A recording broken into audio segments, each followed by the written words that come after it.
जय श्री कृष्ण। आप सभी को ज्येष्ठ मास के गंगा दशहरे की ढेरों शुभकामनाएं। प्रिय भक्तों, आज हम बात करेंगे गंगा दशहरे की कि गंगा दशहरा किस दिन है, क्या उसकी पूजा विधि होनी चाहिए, गंगा दशहरे पे क्या दान देना चाहिए, स्नान की विधि क्या है, गंगा स्नान पर अगर ना जा सके तो क्या करना चाहिए, गंगा स्नान की क्या महिमा है इस दिन और गंगा दशहरा क्यों मनाया जाता है। और सबसे विशेष गंगा दशहरा क्योंकि हस्त नक्षत्र की आवश्यकता होती है, तो हस्त नक्षत्र इस दिन कब आ रहा है। और उससे भी बढ़ के आपको बताएं, इस दिन व्यतिपात योग है। तो व्यतिपात योग में स्नान दान का बहुत अधिक महत्व है। व्यतिपात योग आपके स्नान दान के फल को 1,00,000 गुना अधिक बढ़ा देता है। तो ये गंगा दशहरे वाले दिन व्यतिपात योग कितने बजे से कितने बजे तक रहेगा, ये जानना आवश्यक है। क्योंकि इस योग के अंतर ही, अगर आप इस योग के अंदर दान पुण्य के कार्य करते हैं, गंगा स्नान के कार्य करते हैं, तो जो आपका पुण्य है वो 1,00,000 गुना अधिक हो जाएगा। तो आइए चर्चा आरंभ करते हैं, बात करते हैं आने वाले गंगा दशहरे की। क्योंकि इसका पुण्य अधिक है, महत्व अधिक है, फल अधिक है, इसीलिए इसे भारतवर्ष में सभी सनातनी धूमधाम से मनाते हैं। आपसे निवेदन है कि वीडियो यदि थोड़ा सा भी उपयोगी लगे तो माँ गंगा की महिमा का यह वीडियो है, कृपया इसे एक बार लाइक अवश्य कर दीजिएगा। माँ गंगा का आशीर्वाद प्राप्त करने के लिए, पापों से मुक्ति के लिए कमेंट बॉक्स में अवश्य लिखिएगा हर हर गंगे, जय माँ गंगे। क्योंकि ये माँ गंगा का अवतरण दिवस है। इस दिन माँ गंगा पृथ्वी पर अवतरित हुई थी, इसलिए इस दिन की महिमा अधिक है। आप देख रहे हैं देवभूमि ज्योतिष संस्थान का प्रतिष्ठित यूट्यूब चैनल देवभूमि धार्मिक। यहाँ पर हम जो जानकारी देते हैं वह ज्योतिष शास्त्र, पंचांग और पुराणों पर आधारित होती है। सभी व्रत त्योहारों की जानकारी पंचांग, ज्योतिष शास्त्र और पुराणों के आधार पर दी जाती है। आपको बताया जाता है कि कौन सा व्रत आदि कब करना है, कैसे करना है, क्या इसके पुराणों में महिमा है। तो सभी व्रत त्योहार आदि की सही कथाएं सुनने के लिए, सही जानकारियां प्राप्त करते रहने के लिए कृपया चैनल को सब्सक्राइब अवश्य कीजिएगा। सब्सक्राइब करने के बाद एक निशान आता है, घंटी का बना हुआ आएगा, बेल आइकन कहते हैं उसको, बेल आइकन अवश्य ही प्रेस कीजिएगा। उसके बाद ही आपको हमारे वीडियोज़ मिलने आरंभ होते हैं। तो सब्सक्राइब कीजिएगा और बेल आइकन को प्रेस कीजिएगा, जिससे कि आप सभी शास्त्रीय जानकारियां सभी व्रत त्योहारों के बारे में प्राप्त कर सकें। आइए प्रिय भक्तों, जानकारी आरंभ करते हैं, बात करते हैं गंगा दशहरे की। गंगा दशहरा जो है वो ज्येष्ठ मास के शुक्ल पक्ष की दशमी तिथि को मनाया जाता है। इसको गंगा अवतीर्ण दिवस के रूप में भी जाना जाता है। कारण क्या है? कारण ये है कि इस दिन माता गंगा महाराज भगीरथ के कठिन तप से प्रसन्न होकर इसी दिन हस्त नक्षत्र में पृथ्वी पर आई थी, अवतीर्ण हुई थी, या ये कहें कि वो पृथ्वी पर उनका आगमन हुआ था। इसीलिए इसे गंगा दशहरे के रूप में और गंगा अवतीर्ण दिवस के रूप में मनाया जाता है। इस दिन की महिमा अधिक इसलिए है क्योंकि इस दिन माँ गंगा ने पृथ्वी पर आकर सबको तृप्त किया था, सभी के पापों को धोया था। इसीलिए इस दिन जो कोई मनुष्य गंगा स्नान करता है, गंगा जी में पवित्र डुबकी लगाता है, उनकी पूजा करता है, उनके साथ भगवान शंकर की पूजा करता है, उसके सभी दुख दूर हो जाते हैं, उसके सभी पाप धुल जाते हैं और उसे पुण्यों की प्राप्ति होती है और पुण्य कर्म के प्राप्ति के कारण वह मोक्ष को प्राप्त करता है। इसीलिए इस दिन की महिमा अधिक बताई गई है। बात करेंगे कि इस दिन आपको क्या कर्म करने चाहिए, क्या कर्म नहीं करने चाहिए। प्रिय भक्तों, गंगा दशहरा जो है, इस दिन आपको सबसे पहले तो सूर्य उदय से पहले उठ जाना चाहिए। उठने के बाद इस दिन का जो स्नान है ना, वो पवित्र गंगा में स्नान का वर्णन बताया गया है। शास्त्र कहते हैं कि गंगा दशहरे वाले दिन आपको अवश्य रूप से गंगा जी में स्नान करना चाहिए, 2 डुबकी तो लगानी ही चाहिए। सूर्य उदय से पहले लगाते हैं उत्तम है, अन्यथा सूर्य उदय के समय लगाएं। इससे जो आपके पाप हैं वो धुल जाते हैं। माँ गंगा के आशीर्वाद से आपको पुण्यों की प्राप्ति होती है और इनके फलस्वरूप ही आपके जीवन के जो दुख हैं, कष्ट हैं, उनसे आपको छुटकारा मिलता है। इसीलिए ये गंगा दशहरा आपके लिए महत्वपूर्ण है। आप गंगा जी के लिए जाइएगा, स्नान कीजिएगा, वहाँ पे दान भी बताएंगे, पूजा विधि भी आगे बताएंगे। पहले स्नान महत्वपूर्ण है तो स्नान कीजिएगा। अब बात आती है, बहुत से लोग कहेंगे गुरुजी हम तो जा नहीं सकते, क्या कर सकते हैं? क्योंकि सबके लिए संभव भी नहीं है। ये बात भी सही है कि सारे के सारे लोग तो एक साथ गंगा स्नान को जा नहीं सकते। सबके पास अपने अपने कुछ ना कुछ काम होते हैं, कुछ उलझनें होती हैं, पारिवारिक कुछ जिम्मेदारियां होती हैं। आर्थिक कुछ मजबूरियां होती हैं, अनेक प्रकार के कार्य हैं, सबकी अपनी अलग अलग मजबूरियां होती हैं जिनके कारण कि आप नहीं जा सकते। परंतु इस दिन का लाभ तो आपको लेना ही चाहिए। मैं यही कहूँगा कि जो लोग नहीं जा पा रहे हैं ना, उन्हें भी इस दिन का पूर्ण लाभ लेना चाहिए। अब बात करते हैं कि कैसे वो घर पे रह के पूर्ण लाभ लेंगे। तो आप ऐसा करें कि सूर्य उदय से पहले उठें, प्रयास करें ब्रह्म मुहूर्त का, और घर पर ही गंगा स्नान करें। अब घर पर गंगा स्नान का क्या नियम है?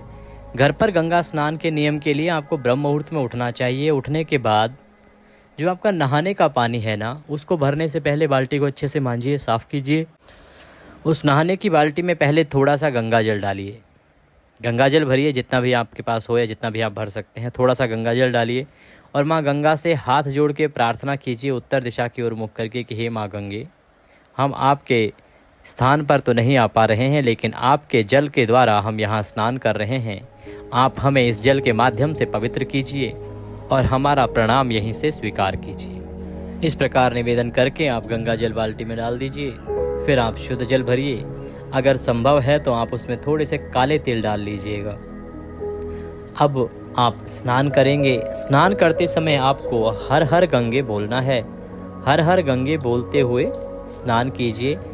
आपको गंगा स्नान का फल घर बैठे ही प्राप्त हो जाएगा। ये शास्त्र अनुसार एक विधि है जिसके माध्यम से आप अगर गंगा जी ना जा पाएँ तो घर पे बैठे बैठे कैसे गंगा स्नान का फल प्राप्त कर सकते हैं।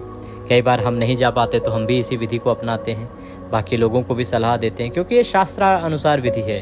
ऐसा नहीं है कि हम मनगढ़ंत कुछ बता रहे हैं, शास्त्रों में इसका वर्णन आता है। तो ये विधि आप अपनाइएगा घर पे स्नान करने के लिए। स्नान करने के बाद आपको सर्वप्रथम भगवान सूर्य को जल अवश्य देना है। आज के दिन भगवान सूर्य को जल दीजिएगा गंगा जल डाल के। जो तांबे का लोटा होगा आपके पास, तांबे के लोटे से जल देना है या पीतल के से। उसमें पहले थोड़ा गंगा जल भरिए, उसके बाद शुद्ध जल भरिए और उससे सूर्य देव को जल दीजिए। सूर्य देव को जल देने के साथ साथ आप पितरों को जल अवश्य दीजिएगा, क्योंकि ये माता गंगा का अवतीर्ण दिवस है। इस दिन जो गंगा जल आप पितरों को अर्पित करेंगे वह आपके पितरों को तृप्ति देगा, अथाह तृप्ति देगा। और इस दिन व्यतिपात योग भी है, इसको समझिएगा। इस दिन व्यतिपात योग भी है, इसलिए आपको जो भी इस दिन पूजा पाठ आप करेंगे, पूजा पाठ किस प्रकार के, ये जो धार्मिक अनुष्ठान है इस प्रकार के जो भगवान की भक्ति के लिए किए जाते हैं, जो भगवान की भक्ति प्राप्त करने के लिए किए जाते हैं, वो जो पूजा पाठ है ना, जितना अधिक आप करेंगे उतना अधिक आपको फल मिलेगा। क्योंकि व्यतिपात जो योग है वो शुरू हो रहा है 5 जून को सुबह 9:14 पे, सुबह 9:14 पे, और ये 6 जून तक रहेगा। तो ऐसे में व्यतिपात योग के दौरान आपको खूब सारा दान पुण्य करना है, भगवान की भक्ति करनी है। ये जो जल चढ़ाने से जो सामान्य गंगा दशहरा रहता, व्यतिपात योग नहीं होता, तो उससे जो आपको पुण्य फल मिलता ना, उसका 1 लाख गुना अधिक पुण्य फल व्यतिपात योग के कारण हो रहा है। तो आपको अवश्य ही इसका लाभ लेना चाहिए, अवश्य ही इसका लाभ लेना चाहिए, जिससे कि आप अपने पुण्य फल को अधिक कर सकें। सूर्य देव को जल दीजिए, अपने पितरों को जल दीजिएगा। विधि वही रहेगी, लोटे में जल भरिए, पहले गंगा जल भरिए, उसके बाद शुद्ध जल भरिए, दक्षिण दिशा की ओर मुख करके। सूर्योदय पूर्व की ओर होता है, पितरों को जल देंगे दक्षिण दिशा की ओर मुख करके। पितरों का आवाहन कीजिए कि हे मेरे पितरों, मैं आपको यह जल अर्पित कर रहा हूँ, इसे स्वीकार करें। और आप अपने हाथ, ये जो हाथ की हथेली होती है ना, सीधे हाथ की हथेली, तो अंगूठा और उंगली के बीच से जो स्थान है हमारा, पितृ तीर्थ कहते हैं इसे, यहाँ से आप जल का अर्पण करेंगे पितरों को। अपने पितरों को याद करते हुए, अपने पितरों को आप जो भी उनका रिश्ता है उसके अनुसार याद कीजिएगा, या आप पितरों का नाम लेते हुए याद कीजिएगा कि हम आपको यह जल अर्पित कर रहे हैं, आप इसे ग्रहण करें आज गंगा दशहरे पे और तृप्त हों। इस प्रकार से आपको पितरों को जल अवश्य देना है। माता तुलसी को जल दीजिएगा। वार कौन सा है वो देख लीजिएगा, मैं तो सिर्फ महत्व बता रहा हूँ आपको, क्योंकि वार मुझे अभी ज्ञात नहीं है। अंत में जब मैं बताऊँगा आपको कि कौन सी तिथि है और किस दिन गंगा दशहरा है, तब मैं इसके विषय में चर्चा करूँगा आपसे। पर अगर कोई ऐसा वार नहीं है, जैसे कि रविवार अगर नहीं है उस दिन, तो आप इस दिन अवश्य रूप से माता तुलसी को भी जल दीजिएगा, पीपल को भी जल दीजिएगा। ये दोनों जल इसलिए अनिवार्य हैं साहब, क्योंकि पीपल पर सभी देवताओं का वास है और व्यतिपात योग में सभी देवताओं को प्रसन्न करना अति उत्तम माना जाएगा। माता तुलसी भगवान श्री हरि विष्णु को सदा प्रिय हैं। उनकी जितनी पूजा आप करेंगे उतना आपका कल्याण होगा। तो आपको इस दिन दो अवसर मिल रहे हैं, एक तो गंगा दशहरा है, दूसरा व्यतिपात योग है। इसका लाभ लीजिए, इस पुण्य को कमाइए। जितना आप पुण्य कमा लेंगे उतने आपके पाप कर्म कम हो जाएंगे और उतना अधिक आपके जीवन में खुशियों का आगमन होगा, उतनी अधिक खुशियां आपके जीवन में आएंगी। क्योंकि भगवान कहते हैं कि आपके कर्मों के अनुसार ही आपके जीवन की खुशियां निर्धारित होती हैं। इसलिए ये कार्य कीजिए, इनसे पुण्य बढ़ेगा। ये साधारण दिन नहीं है, फिर बताऊं आपको, ये असाधारण दिन है। एक तो माँ गंगा के अवतरण का दिवस है, उस पर भी व्यतिपात योग बन रहा है। ये सूर्य और चंद्रमा से बनता है व्यतिपात योग, जब कुछ ऐसी अवस्था में आते हैं सूर्य और चंद्रमा। और व्यतिपात योग के बारे में बताऊं आपको कि इसके ना दो प्रकार के प्रभाव हैं। ये किसी भी मांगलिक कार्य के लिए उत्तम नहीं होता। इस समय में व्यतिपात योग जब चल रहा हो तो मांगलिक कार्य के लिए इसको अशुभ माना जाता है, परंतु दान पुण्य पूजा पाठ के कार्यों के लिए इसे बहुत ही उत्तम और शुभ माना जाता है। इसे आप ऐसे समझ लीजिए जैसे खरमास होता है। खरमास में कोई पूजा पाठ नहीं की जाती, वर्जित बताई गई हैं, परंतु दान पुण्य जितना करो उतना अधिक है, भगवान की भक्ति जितनी करो उतना अधिक पुण्य है। उसी प्रकार से व्यतिपात योग है। इसमें जितना दान पुण्य करेंगे, जितना आप भक्ति करेंगे, वो साधारण समय से 1,00,000 गुना अधिक फल आपको प्रदान करेगा। तो आपने ये जल देना है। ये जल देने के बाद अब आपने करनी है पूजा। आज आपको माँ गंगा की पूजा अवश्य रूप से करनी चाहिए, भगवान शंकर की पूजा अवश्य रूप से करनी चाहिए। इनकी पूजा करने के लिए विधान क्या रहेगा? आपके पास थोड़ी सी सामग्री चाहिए। माँ गंगा का कोई चित्र या प्रतिमा आपके पास हो तो उत्तम है, या प्रतिमा या चित्र जो है वो ले लीजिएगा। चौकी हो तो चौकी लीजिएगा। सफ़ेद वस्त्र अगर हो तो सफ़ेद वस्त्र लीजिएगा। रौली मौली, पान सुपारी, लौंग इलायची, धूप दीप, नैवेद्य। नैवेद्य में माता को भोग लगाने के लिए आप फल लीजिए, मिठाई लीजिए, और कुछ ना हो तो मिश्री से भी आप पूजन कर सकते हैं। इसके अतिरिक्त इत्र, फूलों की माला, खुले फूल ले लीजिएगा। तांबे का लोटा आपके पास होना चाहिए। ये है वो सामग्री जो आपने लेनी है। ये सारी सामग्री एकत्र कीजिए और जो भी आपका उपयुक्त पूजा का स्थल है, जहाँ बैठ के आप पूजन करते हैं ना, वहाँ पे आसन लगा के आप बैठ जाइए। उत्तर दिशा की ओर मुख करके आप बैठिएगा। सारी सामग्री रख लीजिएगा और जो लोटा है तांबे का, उसमें पहले थोड़ा गंगा जल भरिएगा, फिर उसमें शुद्ध जल भरिएगा, और उसके बाद सारी सामग्री का स्थान का हम पवित्रीकरण करेंगे, पूजा के योग्य बनाएंगे उसे। इसे शुद्धिकरण भी कहते हैं। तो एक पुष्प लीजिएगा, वो पुष्प जो है पानी में डुबोइएगा लोटे में, और उसे छींटे दीजिएगा सारी सामग्री पर और सभी स्थानों पर। ओम पवित्रो पवित्रवांग सर्वांग वस्तांगतो पीवाम यह स्मरेत पुंडरीकाक्षम सवायंतरः शुचिः ओम। इस प्रकार से आपने स्थान का पवित्रीकरण किया है। स्थान का पवित्रीकरण करने के बाद, शुद्धिकरण करने के बाद, चौकी लीजिए। चौकी पर सफ़ेद कपड़ा है वह बिछाइए और उस पर हम माँ गंगा को विराजमान करेंगे। माँ गंगा को विराजमान करने के लिए आप पुष्प अर्पित कीजिए। हाथों में पुष्प लीजिए, माँ गंगा को अर्पित कीजिए कि हे मातेश्वरी, ये पुष्प हम आपको आसन के रूप में निवेदित कर रहे हैं। आप ये आसन स्वीकार करें और इस पर आकर विराजमान हो, बैठें तथा हमारी पूजा स्वीकार करें। आपको बता दें कि ये विधि हम बता रहे हैं जो लोग गंगा स्नान को नहीं जा पा रहे हैं ना, जो घर पर ही गंगा स्नान का पर्व मनाना चाहते हैं और गंगा स्नान का फल प्राप्त करना चाहते हैं, उनको कैसे क्या करना चाहिए उसकी विधि हम बता रहे हैं। गंगा स्नान को जो जा रहे हैं उन्हें क्या करना है वो हम वीडियो में आगे बताएंगे। इस प्रकार से माता की स्थापना आप कीजिए। उनके सीधे हाथ की ओर घी का दिया रखिए, धूप रखिए, और अब आप हाथ धो लीजिए। लोटे में से 1 चम्मच से जल लीजिए अपने सीधे हाथ में। हस्तो प्रक्षालनम, हाथ धो लीजिए। धूप को प्रज्वलित कीजिए और दीप को प्रज्वलित कीजिए। धूप और दीप जला लीजिए। अब आप पूजन का व्रत का संकल्प करेंगे। देखिए, बहुत सारे लोग जो है गंगा दशहरे का व्रत करते हैं। अगर आप भी व्रत कर रहे हैं तो वह हम संकल्प में बोलेंगे, और अगर आप व्रत नहीं केवल पूजन कर रहे हैं तो हम पूजन के लिए संकल्प करेंगे। बताते हैं कैसे करना है आपको। अपने सीधे हाथ में जल लीजिए। 1 रुपये का सिक्का दक्षिणा के रूप में कम से कम रखिए। 3 बार बोलिए ओम श्री विष्णु, ओम श्री विष्णु, ओम श्री विष्णु।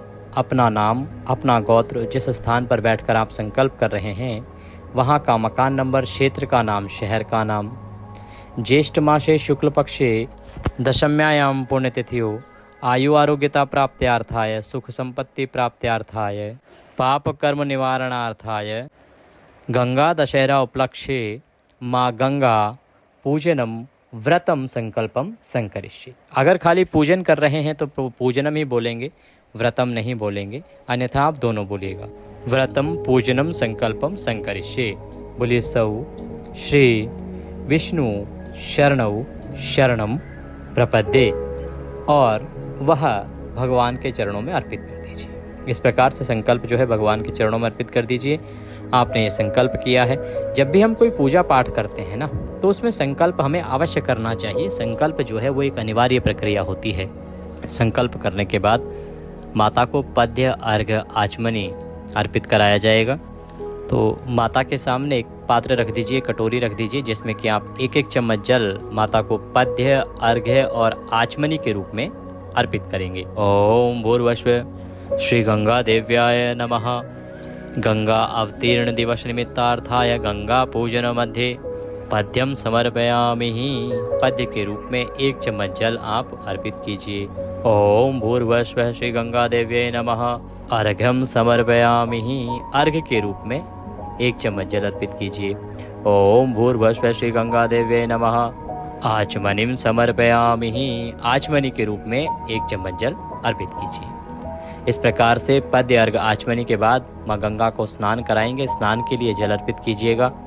ओम भूर्भुवः श्री भागीरथाय नमः। स्नान निमित्तार्थाय जलम समर्पयामि। स्नान के लिए जल अर्पित कीजिए। अब माँ गंगा को पंचामृत से स्नान कराएंगे। पंचामृत बनाइए। कच्चा दूध, दही, घी, शहद और शक्कर से पंचामृत बनाइए। पंचामृत को पुष्प पर लगाइए, फूल पर लगाइए और वह माँ गंगा को अर्पित कीजिए। ओम भूर्भुवः श्री गंगा देव्यै नमः। पंचामृत स्नान निमित्तार्थाय पंचामृतम समर्पयामि। पंचामृत जो है वो अर्पित कीजिए। पंचामृत अर्पित करने के बाद शुद्ध जल से स्नान कराएंगे। शुद्ध्योतक स्नान कहते हैं। ओम भूर्भुवः श्री गंगा देव्यै नमः। शुद्ध्योतक स्नान निमित्तार्थाय शुद्ध जलम समर्पयामि। शुद्ध जल अर्पित कीजिए। अब माता को वस्त्र अर्पित करेंगे। वस्त्र के रूप में मौली का एक टुकड़ा तोड़िए और वह अर्पित कीजिएगा। ओम भूर्भुवः श्री भागीरथे देव्याय नमः। वस्त्रम समर्पयामि। वस्त्र अर्पित करने के बाद अब माता को इत्र लगाएंगे। इत्र अर्पित करेंगे। इत्र के लिए इत्र को किसी फूल पर लगाइए या रुई पर लगाइए और वह अर्पित कीजिएगा। ओम भूर्भुवः श्री गंगा देव्यै नमः। इत्रम समर्पयामि। इत्र अर्पण के बाद माता को तिलक लगाएंगे। रौली कुमकुम आदि से तिलक कीजिएगा। ओम भूर्भुवः श्री गंगा देव्यै नमः। तिलकम समर्पयामि। तिलकम तिलकान्ते अक्षतम पान्तु। अक्षत लगाइए, तिलक लगाइए, अक्षत लगाइए। पुष्पाणि पान्तु। अब माता को पुष्प अर्पित करेंगे। खुले फूल हैं तो खुले फूल अर्पित कीजिएगा, अन्यथा आप माला पहना सकते हैं। ओम भूर्भुवः श्री भागीरथे नमः। पुष्पम समर्पयामि माल्यार्पणम कुरुः। माला है तो माला पहनाइए, अन्यथा पुष्प अर्पित कीजिए। पुष्प अर्पित करने के बाद धूप दिखाइए, दीप दिखाइए। ओम भूर्भुवः श्री गंगा देव्यै नमः। धूपम अर्पयामि। ओम भूर्भुवः श्री गंगा देव्यै नमः। दीपम दर्शयामि। धूप दिखाइए, दीप दिखाइए और नैवेद्य अर्पित कीजिए। नैवेद्य के रूप में आपके पास जो भी है, फल है तो फल, मिठाई है तो मिठाई, वह आप माता को अर्पित करेंगे। ओम भूर्भुवः श्री गंगा देव्यै नमः। नैवेद्यम समर्पयामि जलाचमनीम कुरुः। अब जलाचमनी कराएंगे तो एक चम्मच जल लीजिएगा और पुनः माता को अर्पित कीजिएगा। ओम भूर्भुवः श्री गंगा देव्यै नमः। जलाचमनीम समर्पयामि। जलाचमनी कराइए माता को। जलाचमनी के बाद तांबूलम पूंगी फलम। तांबूल अर्पित करेंगे। तांबूल क्या होता है? एक पान का पत्ता लीजिए, उसमें 2 लौंग, 2 इलायची और 1 सुपारी रखिए, वह माता को अर्पित कीजिए। ओम भूर्भुवः श्री गंगा देव्यै नमः। तांबूलम समर्पयामि। तांबूलम पूंगी फलम शुभ दक्षिणायाम शुभदो वरदो भवः। अब माता को दक्षिणा अर्पित करेंगे। दक्षिणा में जो भी आपके पास आप अर्पित करना चाहते हैं वो चढ़ाइए। ओम भूर्भुवः श्री गंगा देव्यै नमः। शुभ दक्षिणायाम समर्पयामि नमस्करोमि। दक्षिणा अर्पित करके माता को प्रणाम कीजिए हाथ जोड़ के। हे मातेश्वरी, इस पूजा को आप स्वीकार करें, इस प्रकार से निवेदन कीजिए। माँ गंगा की कथा है उसका आपको श्रवण करना चाहिए। माँ गंगा के स्तोत्र हैं उनका आपको श्रवण करना चाहिए। इन सभी के वीडियोस आपको हमारे चैनल पर मिल जाएंगे, आप उनका श्रवण कीजिएगा। आरती भी साथ में आपको उसी वीडियो में मिलेगी, तो आप आरती कीजिएगा। आरती करने के बाद अब आपने दान दक्षिणा अवश्य देनी है। सबसे पहले तो ब्राह्मण को दान दीजिएगा। अगर आप कोई भी दान दक्षिणा आदि भेजना चाहते हैं तो कमेंट बॉक्स में लिख के पूछ लीजिएगा, जानकारी वहां प्रदान कर दी जाएगी। डिस्क्रिप्शन बॉक्स में भी हमने आपको जानकारी दी है, वहां भी आप दक्षिणा आदि भेज सकते हैं। इस दिन अन्न दान का भी बड़ा महत्व है, तो आपको अन्न दान करना चाहिए, जल दान करना चाहिए। कहीं भंडारे हो रहे हों, आप स्वयं करवा सकते हैं तो करवाइए, बहुत उत्तम है। अन्यथा किसी मंदिर में या किसी ब्राह्मण को आप अन्न दान कीजिए। घर पे अगर बुला सकते हैं भोजन के लिए, घर पे बुलाइए, दान दक्षिणा आदि देके विदा कीजिए। आप मंदिर में आप अन्न दान कीजिए, भंडारा हो रहा है वहाँ अन्न दान कीजिए। किसी भंडारे में आप दक्षिणा पैसे ही दान दे दीजिए, भंडारा जो भी कर रहे हैं उनको कि भाई हमारी तरफ से ये सहयोग राशि है, वैसे दीजिए। पर जितना हो सके ना, आज के दिन आपको अन्न दान करना चाहिए, जल दान करना चाहिए। गंगा दशहरे पे जितना आप जलदान करेंगे उसका अधिक फल है, जितना आप ब्राह्मण को दान करेंगे उसका उतना अधिक फल है। और जो ब्राह्मण को दान दिया जाएगा उसमें ध्यान रखिएगा कि वो आप किसी योग्य ब्राह्मण को दान दीजिएगा, वेद पाठी ब्राह्मण को दान दीजिएगा, कर्मकांडी ब्राह्मण को दान दीजिएगा। देखिए, दान की महिमा बताई गई है कि जो ज्ञानी ब्राह्मण है, जो भगवान की भक्ति का प्रचार प्रसार करता है, जो उसको आगे बढ़ाने का कार्य करता है, जो समाज को सद्मार्ग दिखाने का कार्य करता है, ऐसे ब्राह्मण को ही दान दिया जाना चाहिए। ऐसा नहीं कि अरे ये गरीब है, ये अनपढ़ है तो कोई बात नहीं, गरीब है, लंगड़ा है, लूला है, इसका भला हो जाएगा। भला आपने उसका नहीं करना, उसने आपका भला करना है। दान ऐसे ब्राह्मण को दीजिए जो आपका भला करे, जिससे कि आपको पुण्यों की प्राप्ति हो। जब आप दान देते हैं तो उसके बदले उस ब्राह्मण के द्वारा कमाए गए पुण्य आपको मिलते हैं, लेकिन यदि उसने पाप कमाए होंगे तो वो पाप आपको मिलेंगे।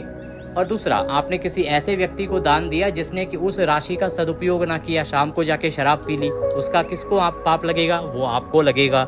इसीलिए आपको दान योग्य व्यक्ति को देना चाहिए। शास्त्रों में सदा इसका वर्णन है और मैं हमेशा आपको बताता आया हूँ कि योग्य व्यक्ति को ही आप दान दीजिएगा। 2 रुपए भी दान दे तो योग्य व्यक्ति को दान दीजिएगा। तो दान आदि अवश्य आपको करना है। व्रत करना है तो व्रत को पूरे दिन निभाना है। सायंकाल को आप इसका व्रत खोल सकते हैं। गंगा दशहरे पर जो माँ गंगा का व्रत होता है, इसमें अन्न भी ग्रहण किया जा सकता है व्रत खोलते समय। अब आप पुष्पांजलि अवश्य करेंगे, तो पुष्पांजलि करने के लिए पूजा जो है पूर्ण पुष्पांजलि के बाद ही होती है।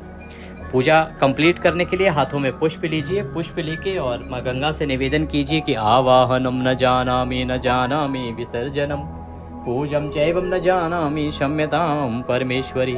हे मातेश्वरी, ना हम आपका आवाहन जानते हैं, ना पूजन जानते हैं, ना विसर्जन जानते हैं। हम तो अज्ञानी जीव हैं, जैसी बन पड़ी है वैसी सेवा आपके श्री चरणों की है।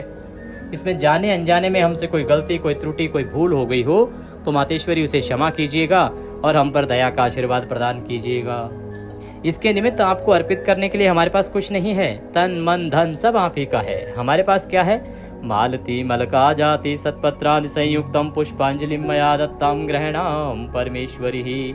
यह पत्र पुष्प की भेंट है माँ, इसे आप स्वीकार करें और दया का आशीर्वाद प्रदान करें। इस प्रकार से वह पुष्प माता के चरणों में अर्पित कर दीजिए, हाथ जोड़ के नमन कीजिए और वहीं खड़े खड़े परिक्रमा कर लीजिए। ये आपका पूर्ण होगा गंगा दशहरे का पर्व। आपको दान हमने बताए, पूजा विधि आपको बताई, स्नान की विधि हमने आपको बताई है। इन नियमों के अनुसार अगर आप पालन करेंगे तो अवश्य ही गंगा दशहरे का पूर्ण फल आपको प्राप्त होगा। और क्योंकि व्यतिपात योग बन रहा है तो लाभ लीजिएगा। व्यतिपात योग जो है किस समय बन रहा है वो हमने समय बताया। अब जानना ये आवश्यक है कि जो बाहर जा रहे हैं गंगा स्नान के लिए उनको क्या करना है। उनको माँ गंगा में सबसे पहले प्रवेश से पहले उनके चरण स्पर्श करके प्रणाम करना है। फिर माँ गंगा में प्रवेश करना है, 2 डुबकी कम से कम लगानी है। सूर्य देव को अर्घ्य वहीं देना है, अपने पितरों को अर्घ्य वहीं देना है। और उसके बाद आप अपने स्वच्छ वस्त्र धारण करके माँ गंगा की आरती अवश्य कीजिएगा, उनको भोग अवश्य लगाइएगा, पुष्प अवश्य अर्पित कीजिएगा। इस प्रकार से माँ गंगा की वहाँ पे पूजा कीजिएगा और उपयुक्त जन जो भी हैं उनको दान दक्षिणा अवश्य दीजिएगा। आप अगर कोई भी सहयोग राशि, दक्षिणा राशि भेजना चाहते हैं हमारे पास तो आप कमेंट बॉक्स में लिख के जानकारी प्राप्त कर सकते हैं, वहाँ आप भेज सकते हैं। गंगा दशहरा जो दशमी तिथि है वो शुरू हो रही है 4 जून को रात को 11:54 पर। इस प्रकार से 5 जून को सूर्य के मुख से दशमी है, तो सूर्य उदयमान के अनुसार गंगा दशहरा 5 जून को मनाया जाएगा। व्यतिपात योग भी इस दिन बन रहा है और व्यतिपात योग जो है वो 5 जून को 9:14 पर आरंभ होगा। इसीलिए इसका जितना हो सके अधिक लाभ आप लीजिएगा। व्यतिपात में किया गया दान पुण्य जो है उससे 1 लाख गुना अधिक महत्व और फल प्राप्त होता है, तो इसका लाभ लीजिएगा। वीडियो थोड़ा भी अच्छा लगे तो एक बार लाइक अवश्य कीजिएगा। कमेंट बॉक्स में अवश्य लिखिएगा हर हर गंगे और ऐसे वीडियो जितने अधिक आप लोगों को शेयर करेंगे, भगवान की जानकारी, माँ गंगा के विस्तार की जानकारी, माँ गंगा की महिमा की वीडियो जितने आप लोगों के साथ शेयर करेंगे वो उससे लाभ ले पाएंगे और उसका पुण्य भी आपको प्राप्त होगा। हरि से संबंधित और भगवान की भक्ति से संबंधित जो वीडियो हैं उनको आप अधिक से अधिक लोगों तक पहुंचाएं, जिससे कि सभी लोग सही जानकारी प्राप्त कर सकें। माँ गंगा सब पर कृपा करें। हर हर गंगे।